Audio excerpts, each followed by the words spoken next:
Түз эфирде күндеми маалыматтык программасын толтурулган чыгарылышан мен Айбек Исабеков тааныштырам. Саламатсыздарбы? Алгач бүгүнкү чыгарылыштан кыскача.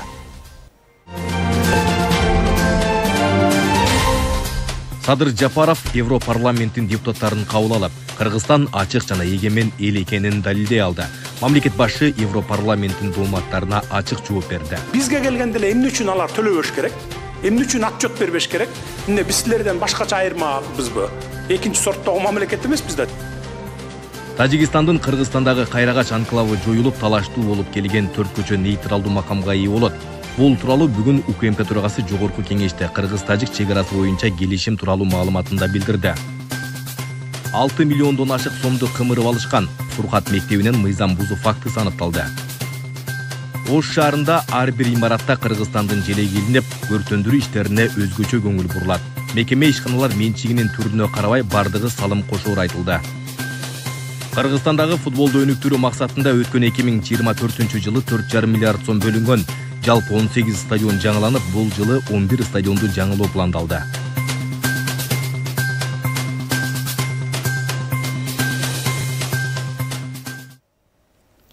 Кече өлкө башчысы Садыр Жапаров Европарламентинин депутаттарын кабыл алып, буга чейин Кыргызстанга коюлуп жаткан бир нече дооматтарга жооп берди.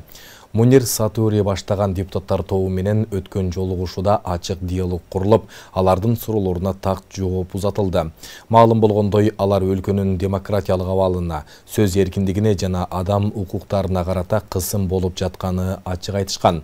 Ал эми президент алардын мындай пикирлерине ынанымдуу жооп узатып, эгемен мамлекеттин ички саясатына кийлигишүү мындан ары болбой тургандыгында жашырган жок.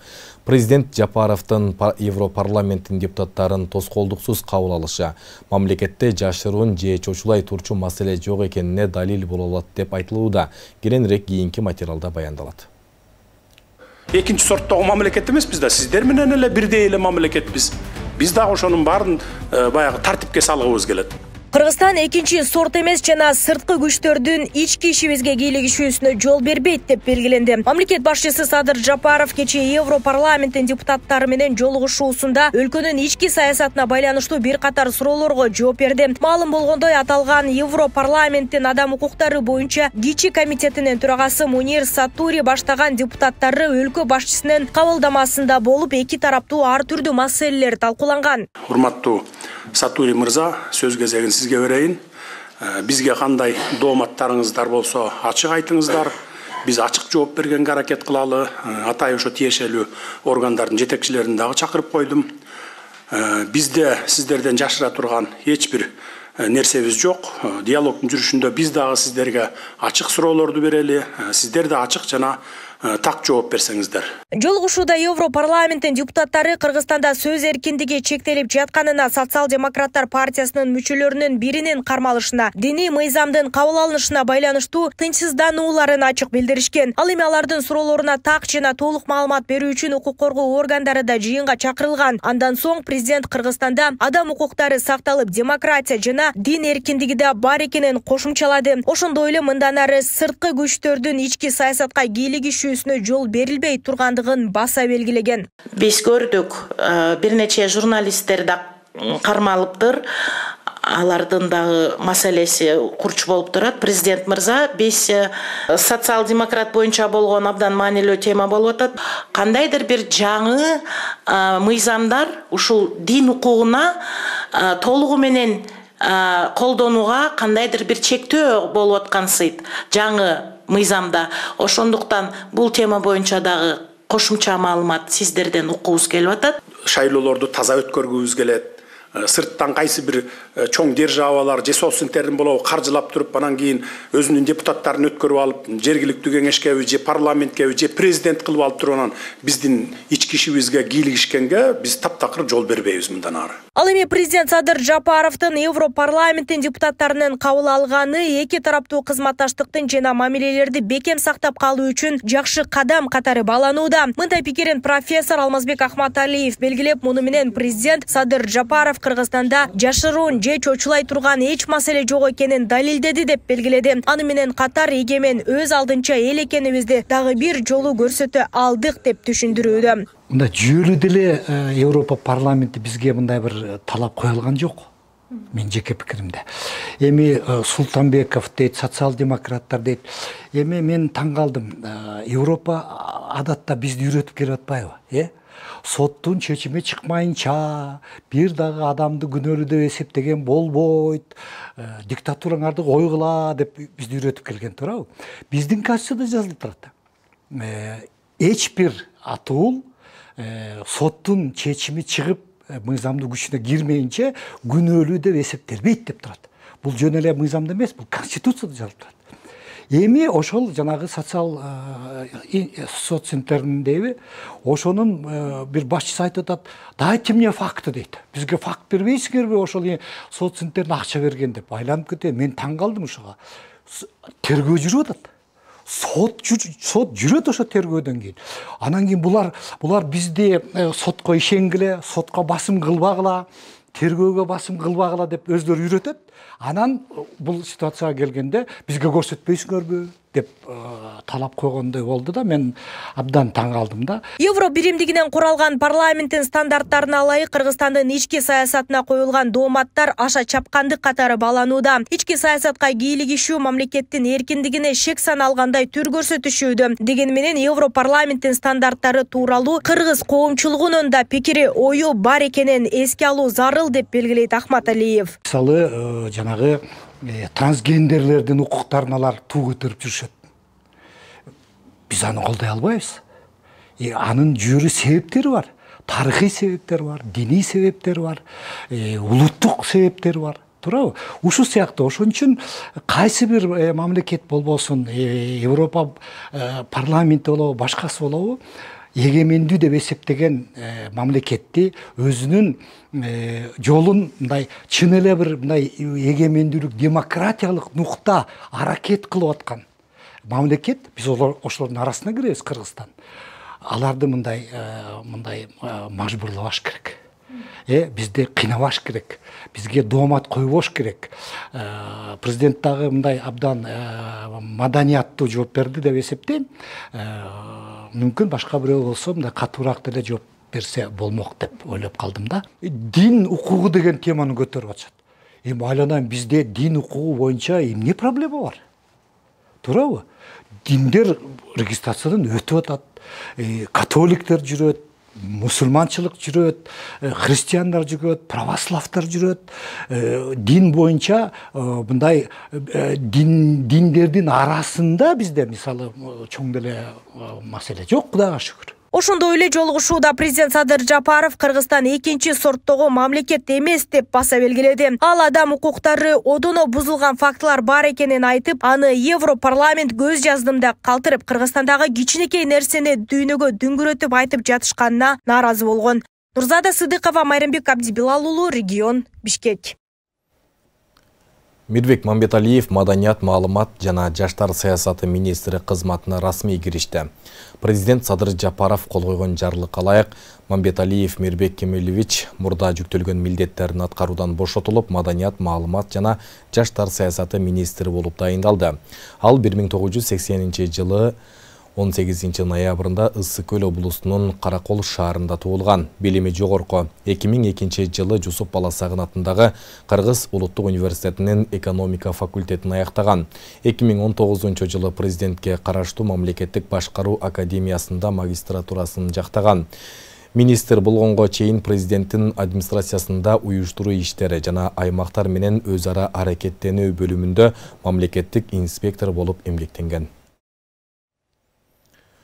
Бүгүн жогорку кеңештин биргелешкен комитети Кыргыз-Тажик чек арасы боюнча келишимди карап, 3 макулдашууну бир добуштан колдоду. Депутаттарга улуттук коопсуздук мамлекеттик комитетинин төрагасы Камчыбек Ташиев тажик кесиптештери менен жүргүзүлгөн сүйлөшүүлөр тууралуу отчет берип, мындан ары Кыргыз-Тажик чек арасынын такталышы боюнча материалдар ачык айкын талкууланарын билдирди.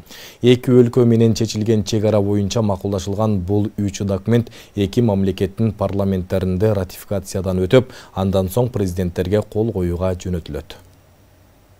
Урматтуу депутаттар, орун алсаңыздар. Бүгүн парламенттин биргелешкен комитетинде Кыргыз-Тажик мамлекеттик чек арасын делимитациялоо тууралуу Улуттук коопсуздук мамлекеттик комитетинин төрагасы Камчыбек Ташиев тажик тарап менен жүргүзүлгөн сүйлөшүүлөр тууралуу маалымат берди. Анда төрага бүгүндөн тарта Кыргыз-Тажик чек арасынын такталышы боюнча материалдар ачык айкын талкууланарын билдирди. Ачык жарыялап коеюн, мындан бияка ушул Кыргыз-Тажик мамлекеттик чек арасы боюнча документтердин бардыгы ачык түрдө каралат. Коомдун бардыгына жарыяланат. Туура эмес угуп алып, анан туура эмес маселе же туура эмес болуп кетпесин деген максатта. Себеби чек ара деген өтө баалуу, себеби бул маселени биз акыркы 4 жылдан бери өтө көп жолугушуулар өттү, өтө көп кыйынчылыктар болду, өтө көптөгөн сүйлөшүүлөр болду. Ошонун натыйжасында мына бүгүнкү келишимге даярдык келдик. Урматтуу депутаттар, урматтуу комитет төрагалары, Кыргыз-Тажик мамлекеттик чек арасын делимитациялоо жана демаркациялоо боюнча жумуштары 2002 жылдын декабрь айында башталган. Сүйлөшүүлөрдүн жүрүшүндө Кыргыз Республикасы менен Тажикстан Республикасынын өкмөттүк делегациялары 45 протоколго, топографиялык жумушчу топтору 86 жана укуктук маселелер боюнча жумушчу топтору 25 протоколго кол коюшкан. Кыргыз Республикасы менен Тажик Республикасынын ортосундагы мамлекеттик чек аранын жалпы узундугу 1006,84 километрди түзөт. Чек ара эч качан бир тараптуу чечилбестигин эскерткен төрага бул сүйлөшүүлөрдүн алкагында эки тараптын тең кызыкчылыгы каралганын кошумчалады. Аны улай Камчыбек Ташиев чек ара маселесин чечүүдө Баткен облусунун Лейлек жана Баткен райондорундагы 190 гектар жер тилкеси Тажикстанга берилип, ордуна алар тараптан 195 гектар жери Кыргызстанга алынганын айтып, анын ичинде сугат каналдары, автоунаа жүрүүчү жана башка жолдордо алмашылганын белгиледи. Ага ылайык Тажикстандын Кыргызстандагы Кайрагач анклавы жоюлары айтылды. 2021 жылдын тартып, эки мамлекеттик өкмөттүк делегациялары чек араны тактоо иштерин жигердүү улантып, талаа изилдөө жана камералдык жумуштарды жүргүзүүнүн натыйжасында төмөнгөдөй жыйынтыкка жетиштик. То есть биз конца концов бир эмеге жыйынтыкка келдик, что биз жанагы 1924-27 жылкы карталар менен эмес, 1991 кабыл алынган азыркы биздин жашап турган чек араларыбыз боюнча тактоолорду баштадык. Ушуга экинчи тарап макул болду. Эми кабыл алынган чечимдердин бардыгын мен бир тараптуу деп айта албаймын. Себеби дегенде бир тараптуу мамлекеттик чек ара эч качан чечилбейт. Эки тараптын тең кызыкчылыгын карадык. Бир тараптуу кызыкчылык менен чечилген мамлекеттик чек ара эч качан жакшылык алып келбейт. Себеби экинчи тараптагы ыраазы болуш керек. Эки тараптан бири-бирине ыраазы болгон күндө гана тынчтык орнойт, түбөлүк тынчтык келет деген ушундай принциптерди биз кармандык. Лейлек району боюнча мамлекеттик чек ара сызыгынын өтүүсүн жөнгө салууда Тажик Республикасынын Кайрагач участогунан Кыргыз Республикасынын пайдасына 155 га жерлер жана 35 га Кайрагач анклавынын жерлери алынды. Жалпы аянты 190 га. Мамлекеттик чек ара сызыгынын жеринен өтүүсүн жер пайдаланууну ыңгайлаштыруу максатында жогоруда аталган алмашуулар жүргүзүлдү. Тактап айтканда, Кайрагач участогунда чек ара сызыгы Селкан каналы менен белгиленди. Толук бойдон. Кайрагач анклавы жоюлду. Карабак Лаккун участогунда автожол Тажик тарапка калтырылып жазылды. Булар тажиктер, ошол тажик тарап Карабакта бизде айланып өтө турган жолу бар эле. Мен муну түшүндүрүп коеюн, түшүнбөгөндөргө. Эмне үчүн 200'ды алып 200'ды бердиңер дегенде. Анан булар бизден суранды. Биз ушуну айланып өтүп атабыз. Бизге ушул жерге шарт түзүп бергиле, түзөткөнгө деп суранганын биз кабыл алдык дагы. Аларга 200 гектар ошол жерден шарт түзүп бердик. Бирок ошол эле жерден, суулуу жерден кайрадан 200 гектарды алдык биз. Ошондой эле Баткен районундагы Достук айылы мурункаты суу боюндагы Карабак Тажикстанга берилип, анын ордуна айылдагы жаңы курулган үйлөргө кенемтек катары 30 гектар суулуу аймактан жер алынган. Ал эми талаштуу болуп келген 4 көчө нейтралдуу макамга ээ болуп, Кыргызстан менен Тажикстан бирдей пайдаланарын айткан төрага буга чейинки айрым чиновниктердин, мамлекеттик чоң жетекчилердин жасаган иштеринде чыккынчылык болгонун белгиледи. Кези келгенде баарын жакшылап түшүндүрүп берерин эскертти. Ошондон Достук айылын бердик дагы, Достук айылынын ордуна баяк 91 гектардын ордуна 91 гектарды эле алдык. Бирок биз шарт койдук. Достук айылын биз жаңадан куруп чыкканбыз. Достук айылында бизде үйлөр бар, жаңадан курулган. Так, ошол үйлөр бар. Ал жерде чек ара заставабыз бар. Кстати, биз булардын да чек ара заставасын алдык Кайрагачтагы. Чегара заставыбызда кошуп берип атабыз. Демек бизге ушуга компенсация кылып бересиңер деп жерди 30 гектар жер алдык. Мен ойлоймун үйлөрдү бузса, курса боло берет. Бирок жер баасыз экендигин билесиздер. Ошондуктан 30 гектар жерди биз суулуу жерден Карабак айылынын жанынан алдык. 4 көчө, баягы эле ызычуу болгон 4 көчө. Ошол 4 көчө нейтралдык статуска ээ болду. Ортодогу полотно жолу 10 метр, эки жагынан 10 метрден 15 метрден, эки жагынан 15 метрден полоса безопасности кылып 40 метр жол нейтральный статус болду. То есть ал жер тажиктердики дагы эмес, кыргыздардыкы да эмес. Ал жерде биз эки тараптын өзү ушу эл аралык келишимдерде ошондой нейтралдык статус деген маселе бар экен, ошентип колдоно беребиз. Эми баягы менин жолум деп бирөө келип 4 көчөнүн ортосуна келип тосуп ала албайт. 4 көчөгө чейин бардык коопсуздуктар каралды. Жыйында төмөнкү 3 макулдашуу колдоо тапты. Кыргыз-тажик чек арасы боюнча макулдашуу, автомобиль жолдорун куруу, жабдуу жана кесилиштерди пайдалануу, 4 көчө боюнча макулдашуу. Эки өлкөнүн министрлер кабинеттери ортосунда суу чарба жана энергетика объектилерин жеткиликтүү камсыз кылуу боюнча макулдашуу. Жыйынтыгында депутаттар макулдашуунун долбооруна макулдугун беришип колдоого алышты. Ал эми аталган чек арага чектеш аймактарда жашаган эл өкүлдөрү мындай тарыхый чечимге ыраазы болушканын билдиришти. Ал жердин шартын мына бизчелик ошол Лейлек районунда, анан Баткен районунда жашап келген, жашап аткан бүгүнкү күнү мына элибиз челик эч ким билбесе керек. Анан мына акыркы ошол 4 жылдын ичинде Камчыбек Кыдыршевич күнү түнү эки тарап межбет комиссия чогуу иштедиңиздер. Биз түмөн түйшүгүңүздөрдү байкап эле турдук. Сиздер канча ар бир территорияда ушу айлап талаш тартыш түмөн түйшүгүңүздөрдү көрүп эле турдук. Керек болсо мына кырсыктарга учураган учурларыңыздарды да байкап турдук да. Бардык сөзүңүздөн кийин ушундай жакшы каалоолор менен бизге WhatsAppка каалоолор келип атат, суроолор келип атат. Эми бүгүн эч кандай суроо жоопсуз эле биз ушул түп көтөрө баарыбыз колдоп берели. Бүгүнкү келген сиздерди ушул чек ара маселелери боюнча, бирок ошондой болсо дагы өзгөчө белгилеп койчу бир жана сиз өзүңүздүн докладыңызда айтып өттүңүз, сүлүктү боюнчачы жазып атышат да магачы ушу сүлүктүдөгү жанагы Коргончу айылынан 100 гектар ары жылдырдык деп айттыңыз. Бул өтө жакшы болду да, себеби кандайдыр бир жаңжал чыкса эле ошо тажиктер ошо дөөгө чыгып алып, биз кольцо жака өтө албай калчу элек. Бул аябай жакшы бир чечим болуптур. Көптөгөн ошо жерде үйлөр өрттөнгөндө өзүңүз барып, окуялар болгондо барып жүрдүңүз, бийликке келгенче эле. Мына бүгүн тарыхый окуя болуп турат. Сиз өзүңүз бийликке келип ошо маселени аягына чыгарып атасыз.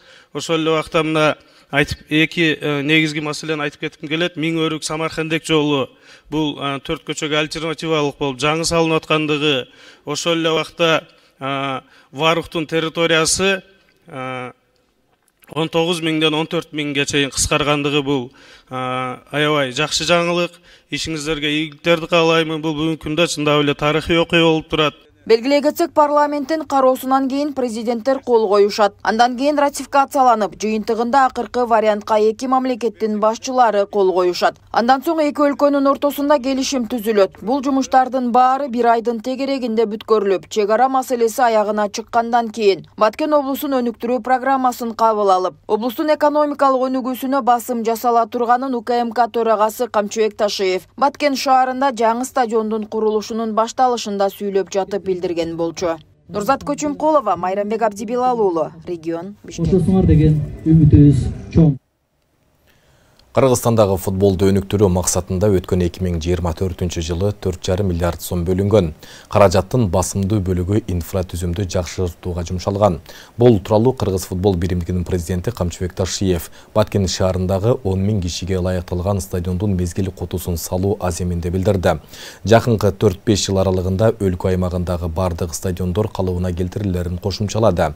Андан сырткары Кыргыз футбол биримдигинин президенти айрым булактар тараткан маалыматтарга комментарий берди. Толугураак кийинки сюжетте сөз болот. Мына Кудай кааласа ушул жерде жакшы стадион болуп, ушул жерден чыккан футболисттерибиз дүйнөгө элибиз таанытсын да. Кыргызстандагы футболду өнүктүрүү максатында өткөн 2024 жылы 4,5 миллиард сом бөлүнгөн. Аталган каражаттын басымдуу бөлүгү инфратүзүмдү жакшыртууга жумшалган. Бул тууралуу Кыргыз футбол биримдигинин президенти Камчыбек Ташиев Баткен шаарындагы 10 000 кишиге ылайыкталган стадиондун мезгил кутусун салуу аземинде билдирди. Кыргызстан боюнча мына мен футбол федерациясынын башчысы болуп келгениме 1 жыл убакыт болду. Кыргызстан боюнча урматтуу эл журт, эч футбол инфраструктурасы түзүлгөн эмес. Футбол ойнойнун десе, же ошого шарттар түзүлгөн эмес. Былтыркы эле жылы 1 жылдын ичинде футболго, урматтуу эл журт, футболго 4,5 миллиард сом акча жумшадык. Футбол стадиондорун калыбына келтирип, ремонтун өткүзүп, жаңы стадиондорду кургуш үчүн 4,5 миллиард сом акча кетирдик. Анын 3 миллиардын мамлекет берди, 1,5 миллиардын жеке адамдардын, жеке ишкерлердин колдоосу негизинде. Отчеттук маалымат катары Кыргыз футбол биримдигинин президенти кызматына келгенден бери кандай жумуштар аткарылганын жана алдыда аткарылуучу пландар менен бөлүштү. Өткөн 2024-жылы 18 стадион жаңыланып, бул жылы 11 стадионду жаңылоо пландалган. Жакынкы 4-5 жыл аралыгында өлкө аймагындагы бардык стадиондор калыбына келтирилерин кошумчалады. Урматтуу эл журт, силер таң калып атсаңар керек. Эмне үчүн эле стадиондорго, эмне үчүн эле ушул жаштарга көбүрөөк акчаны жумшап, стадиондорду калыбына келтирип атасыңар деп. Себеби туугандар, ушул 30 жылдык биздин эгемендүүлүгүбүздө бир дагы стадион калыбына келбептир. Жаштарга эч кандай шарт түзүлгөн эмес. Стадиондордун баардыгы талкаланып, каралбай, жаштардын баары ойной турган жери калган эмес. Демек биз ушунун баардыгын кайрадан ордуна калыбына келтиришибиз керек. Жаштарыбызга шарттар түзүп беришибиз керек. Жаштарыбыз келечекте Кудай буйрса, Кыргыз футболу дүйнөлүк аренада, Азиялык аренада чоңдогон көптөгөн ийгиликтерге жетиш керек. Камчыбек Ташиев айрым чет жактан каржыланган сайттар тарабынан Кыргыз футболун жандандыруу үчүн бийлик тарабынан көрүлүп жаткан аракеттерге терс түс берип, жаман жана жалган сөздөрдү таратып жаткандар тууралуу да айтып өттү. Темиров Лайф деген bir eме var, жанагы сайт бар. Сайт ба эмне деп коёду, ошол бар. Алар жазып чыгыптыр, айтып чыгыптыр, как будто бу ошол футболдон бизнес кылып атат, акча жеп атышат деп. Эч кандай жок. Мен өзүм жеке өзүм карап турамын. Мына айтып атышат Барселона футболдук академиясы боюнча. Тура Барселона футболдук академиясы алар айткандай $19,000 эмес бир баланы. Bir balаны 1 жылга $12,000 тарбиялап атышат. Ал жерде бардык тренерлер Испаниядан келген. Алардын Испаниянын методу менен тарбиялашат. Ошол жерге 20 баланы бекер киргиздик. 20 баланын акчасын төлөп киргиздик өзүбүз. Мына футболдук федерация төлөдү ошону. Баткенден дагы бар, 1-2 бала бар. Баткенде ошол жанагы кагылышта, кандуу кагылышта каза болгон бир чегарачынын баласындагы чоң атасы ээрчитип келген экен, мен эсимде бар, киргизгеним ошол жерде. Чыгып эле жанагындай жамандап, туура эмес сөздөрдү айтса, аларга ишене бербегилегин. Алар ошондо бузугулар. Өздөрү бул жерге келип бир ташты көтөрүп койбойт. Баткен каерде экенин, эмне экенин, кандай проблема менен жашап атканын өлүмү көргөн эмес, билген эмес, келген эмес бул жерге. Бирок сүйлөсө бардыгынан ашып түшүшөт. Кече 26 февралда Баткен шаарында 10 000 адамга ылайыкталган футбол стадионунун курулушу башталды. Футбол аренасынан тышкары 3 машыгуу оюн талаларын жана 4 кичи футбол аянтчалары камтып, алардын жанында кийим алмаштыруучу бөлмөлөр орун алмакчы. Ал эми стадиондун өзү жана бир футбол аянтча жарык берүүчү шам чырактары менен жабдылып, футболдук беттештерди кечки убакта кабыл алууга шарт түзүлөт. Стадиондун курулушунун аякташы менен облустук жана республикалык маанидеги масштабтуу иш-чараларды өткөрүүгө мыкты шарт түзүлөт. Айбек Исабеков, Замирбек Тойчубаев, регион.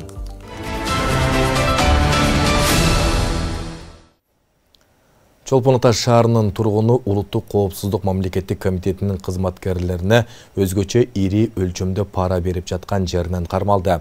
Атайын кызматтын маалыматына караганда үстүбүздөгү жылдын январ айында УКМК кызматкерлери тарабынан Ысык Көл облусунун Чолпон Ата шаарында расмий киреше булактары жоктуруп, кылмыш жолу менен кымбат баалуу мүлктөрдү мыйзамдаштырып алган жаранды тергөөгө чейинки текшерүү иштери башталган. Текшерүүнүн жыйынтыгы боюнча оң процессуалдык чечим кабыл алуусун суранып, УКМК кызматкерлерине өзгөчө ири өлчөмдө пара сунуш кылган. Ал УКМК кызматкерлерине $29 000 өлчөмүндө пара берип жаткан жеринен кармалды.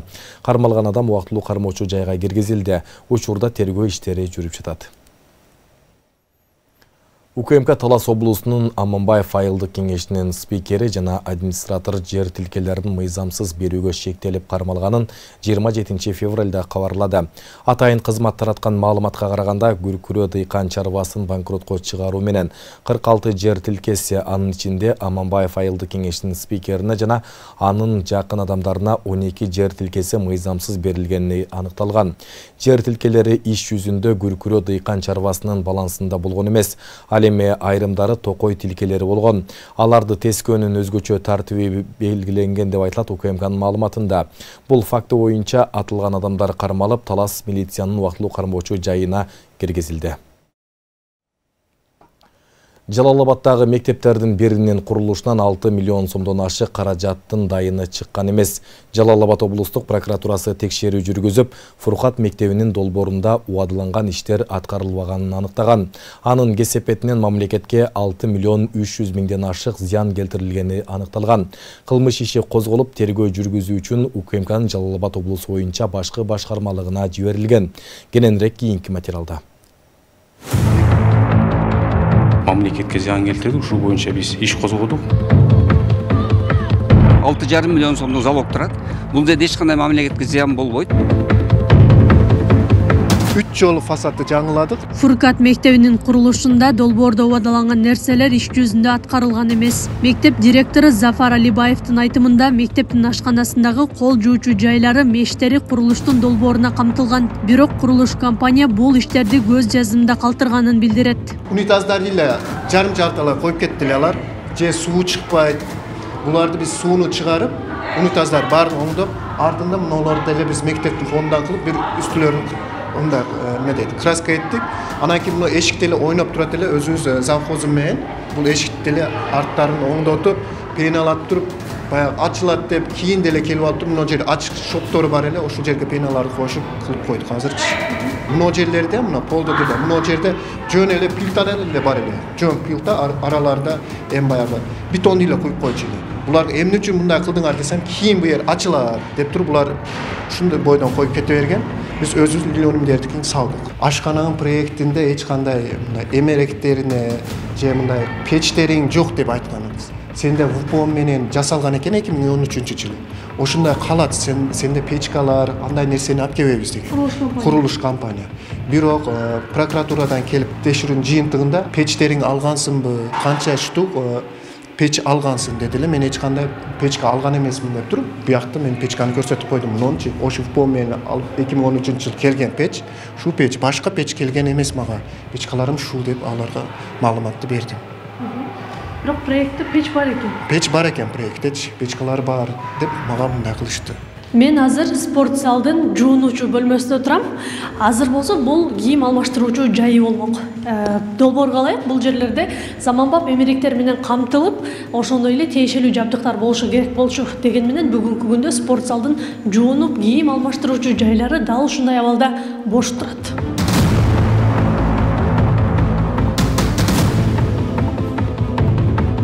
Булар жарым жарталар мындай көккө краскалаштаган өйдөсүн ак менен водоусен калап туруп иштер ушундай аткарылды, болду. Эми түгүдө полуну өзүңүз балдарыңыз менен жасап аласыз, жасап коесуз өзүңүз. Биз сизге краскаларын берели, жетишпей калды деп булар шу бойдон бизге таштап кеткен. Мектеп 620 орунга ылайыкталып, окуучуларга ылайык отургуч, парта сыяктуу эмеректер менен камсыз болоору пландалган. Бирок окуу эмеректери менен камсыздоодо дагы кемчилик кеткен айтылды. Проектте көргөн боюнча дедим 624 орун. Жок дегенде 624 стул балдар отура турган. И жарымы 312 мага парта келиш керек эле. Ошолор кана десем, азырынча муну алып тура бер, болсо эскисин иштетип тур, биз толтуруп беребиз деген убаданы беришкен. Бирок андай убадалар аткарылган жок. Азыр ошондо канча стол парталар бар? Азыр 254 мындай парта келди. Стулдары бир 400ге жакын стул келди.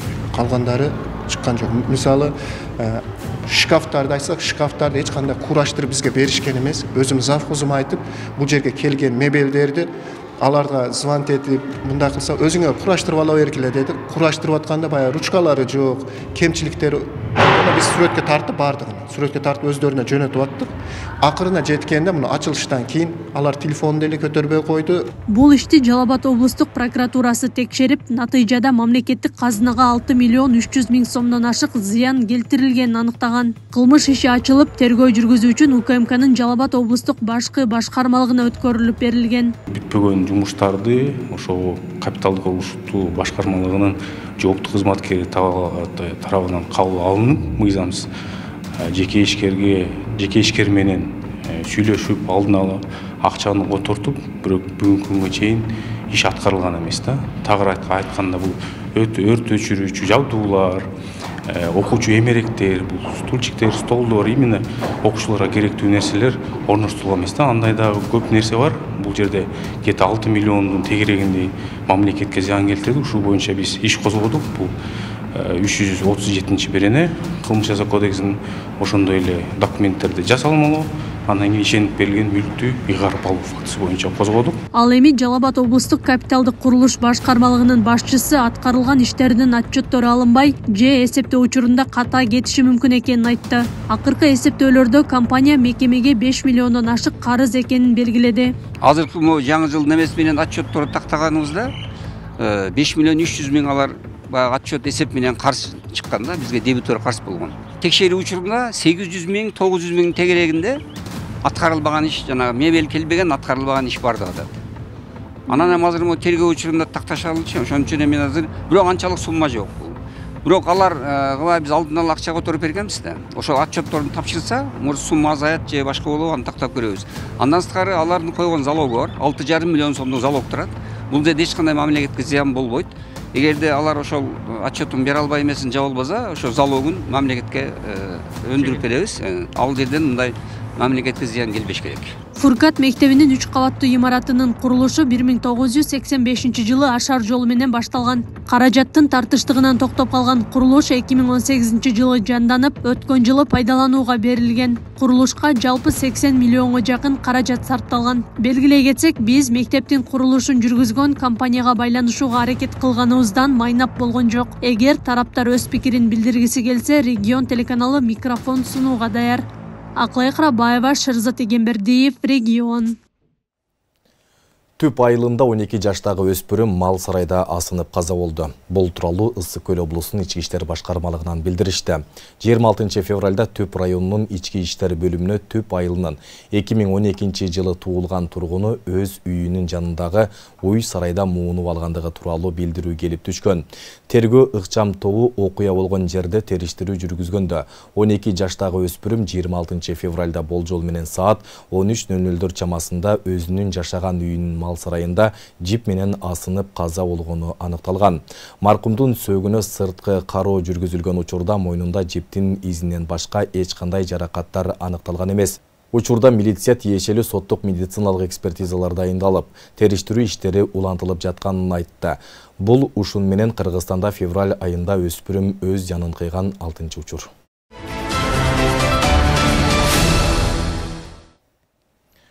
Легалдаштырылган унаны кожоюндан башкага берүүгө тыюу салынат. Тиешелүү мыйзам долбоору коомдук талкууга чыгарылды. Маалыматка ылайык эрежени бозгандарга 1000 сом айып салуу каралууда. Мыйзам долбоорун сунуштап жаткан ИИМ аталган норма дагы мунапыс берилет деген үмүт менен каттоого алынбаган унааларды ташып келүүнү алдын алаарын белгилеген. Эске салсак, оңгурулдуу унаалар 1 марттан тарта этап менен мыйзамдаштырылат. Легалдаштыруу 2024-жылдын 31 декабрына чейин Кыргызстанга ташылып келген унааларга тиешелүү. Баасы 100 000 сом болушу мүмкүн экени айтылган. Бишкекте коомдук унага түшкөн жүргүнчүлөрдүн жол кире төлөбөгөнү текшерилүүдө.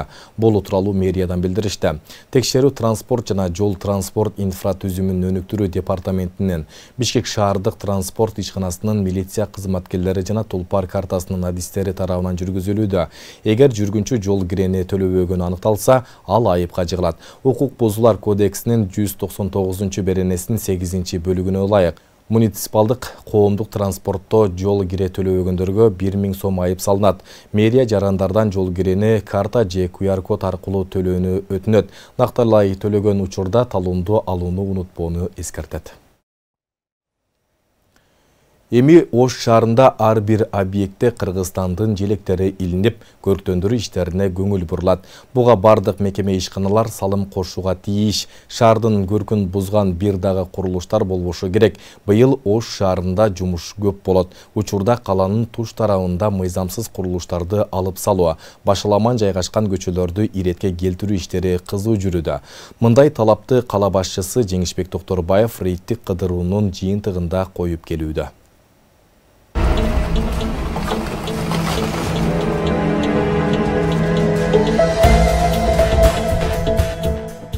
Снос Ош шаарында бул сөз азыркы тил менен айтканда трендке айланды. Бүгүнкү күндө каланын туш тарабында снос жазуусу калтырылган. Мунун жыйынтыгында мыйзамсыз курулуштар четинен тазаланууда. Жалил Атамбаевка, Жогорку Кеңештин депутаты Шарапат Эжебизге, Азамат Арапбаевка, анан МПА заправкасынын ээси Алмаз деген мырзага караштуу жерлер.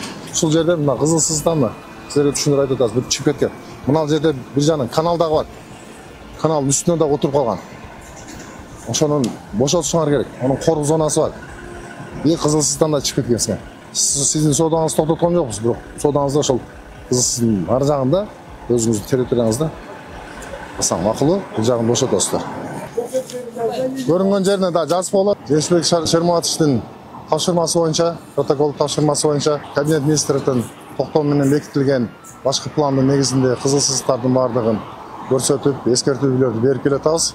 Сноско азыр жолдун энин алганда 40 метрге деп азыр белгилеп кетип атабыз. Кызылсыздын артына кирип, ушу сода кылганы сода кылып, ишмердигин жүргүзгөн ишмердигин жүргүзүп, ошол 40 метрдин артында жайгашсын деп түшүндүрүп кетип атабыз.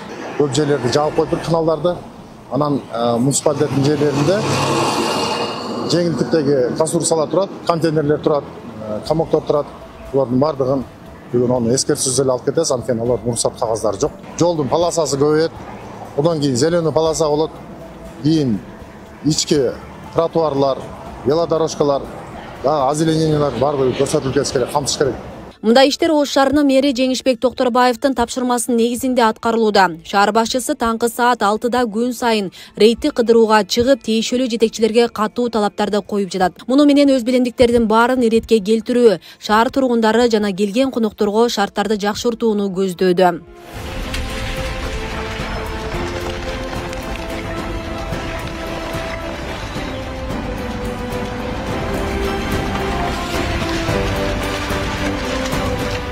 Эте уже асфальтка кирди, бул жол проектке кирди.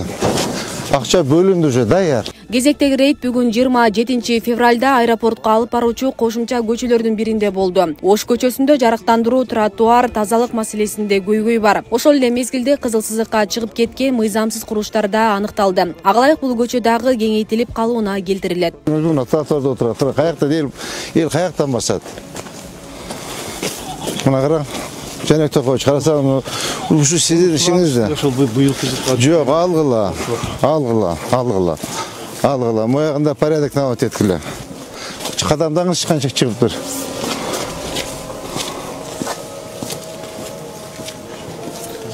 Вито 7 метр чыгып кеткен. Элдин акысы да.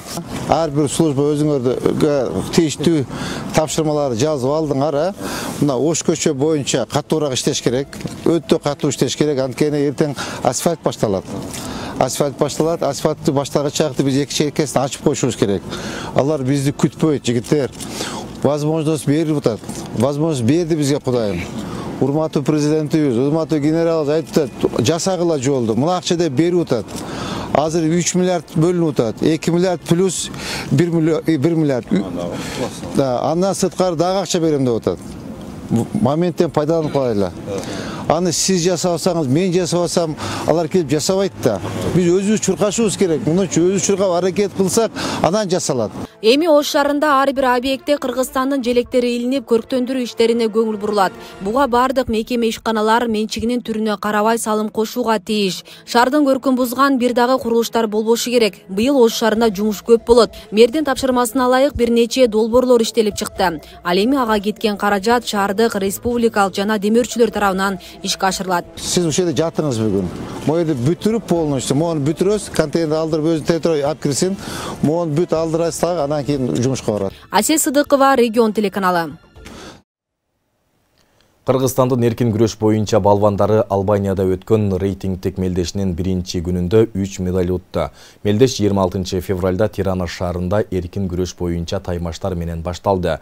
Турнирдин биринчи күнүндө кыргызстандык 10 балбан килемге чыгып, алардын 3-өө байгелүү болду. 65 кг салмакта Тайырбек Жумашбек уулу финалга чейин жетип, бирок атаандашына жеңилип күмүш байге тагынды. Ушул эле салмакта Билол Шарип уулу коло утты. Ошондой эле 57 кг салмакта Алмаз Манбеков колого татыды. Эскерте кетсек, 26 февралда башталган рейтингтик мелдеши 2 мартта жыйынтыкталат. Бүгүн мелдештин 2 күнүндө кыргызстандык спортчулар күрөшпөйт. Регион телеканалынын күндөмү маалыматтык программасын социалдык тармактардан күзөтүп барыңыздар. Ал үчүн Регион телеканалынын Facebook, Telegram жана YouTube каналдарына катталып, акыркы жаңылыктардан кабардар болуп туруңуздар. Бүгүнкү чыгарылышты мына ушул жаңылыктар толуктады. Ар дайым жакшы жан тобондашалы. Түз эфирде мен Айбек Исабеков болдум. Кечиңиздер көңүлдүү улансын. Саламатта туруңуздар.